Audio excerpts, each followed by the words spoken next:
Budget के हवाले से कोई भी बात करना एक बहुत बड़ी गलती होगी।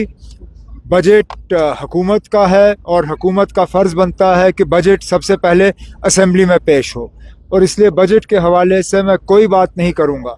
जो भी बजट में हमें डालना होगा या नहीं डालना होगा, ये 7 तारीख को असेंबली के सामने पेश होगा। मैं कुछ नहीं कहूँगा उमर साहब, क्योंकि किसानों की फंक्शन आज यहाँ पे है और यहाँ पे जो मौसमी हालात इस साल बने हुए हैं, किसानों को काफी खदशा है कि शायद एक ड्राउट जैसी सिचुएशन यहाँ बन सकती है। वो अब मैं उनके खर्चात को समझ सकता हूँ। 80% से कम सर्दियों के महीनों में बारिश या बर्फबारी हुई है, और ऐसे इलाके हैं जम्मू कश्मीर में जो कि 70-80% बारिश पे जो है एग्रीकल्चर का काम हम करते हैं। जाहिर सी बात है, अगर बारिश या बर्फ़ कम हो तो गर्मियों में फिर पानी की किल्लत रहेगी। इसलिए मैंने पिछले दिनों सोशल मीडिया के ज़रिए ये बात की थी कि हमें आने वाले गर्मियों के महीनों के लिए आज से तैयारी करनी होगी, क्योंकि मुमकिन है कि पानी की कमी रहेगी, न सिर्फ एग्रीकल्चर के लिए बल्कि हाउस होल्ड यूज़ के लिए। और कहीं ना कहीं हमें अपने जो पानी इस्तेमाल करने के तरीके हैं उनमें भी बदलाव लाना होगा। हुकूमत के तरफ से हमें इक़दामात उठाने होंगे कि रेन वाटर हार्वेस्टिंग हो, बर्फ़ को जहाँ तक बचाने की काम हम कर सकें वो करना होगा। लेकिन जहाँ तक किसानों के लिए इरिगेशन का इंतज़ाम करना होगा, उसमें एग्रीकल्चर डिपार्टमेंट और जल शक्ति डिपार्टमेंट दोनों के साथ बैठ के जो भी हम कर सकेंगे हम कर लेंगे। सपोर्ट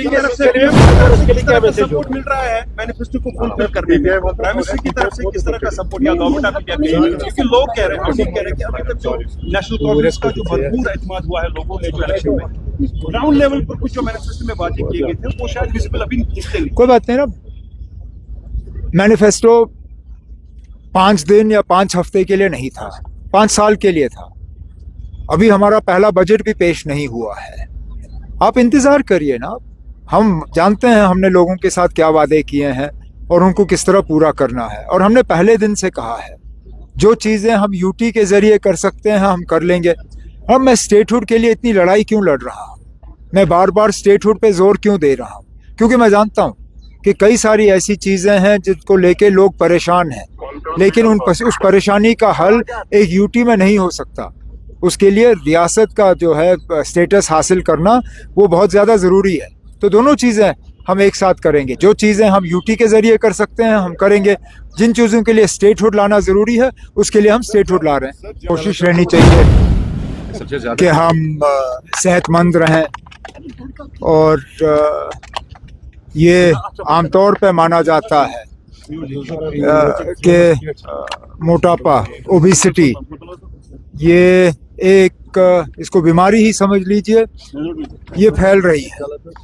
इसको एक लाइफस्टाइल इलनेस माना जाता है, और आमतौर पे ओबेसिटी को कंट्रोल किया जा सकता है, मोटापे को कंट्रोल किया जा सकता है अगर कि हम एहतियात करें, वर्जिश करें और ठीक तरह से खाएं।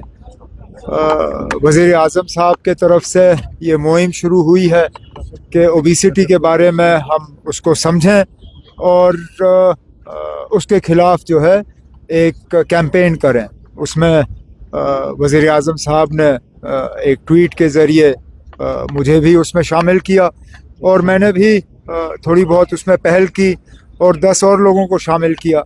उम्मीद की जाती है कि इसी तरह जोड़ के और आप लोग इस चीज़ को और ज़्यादा फैलाएं तो अच्छा होगा। जितना ज़्यादा हम अपनी सेहत का ख्याल रखें उतना ही हम अपने काम को ठीक तरह से अंजाम दे पाएंगे, हमारे बच्चे ठीक तरह से पढ़ाई कर पाएंगे, हमारे अस्पतालों पे दबाव कम होगा और हमारी लाइफ एक्सपेक्टेंसी जो है वो बढ़ जाएगी।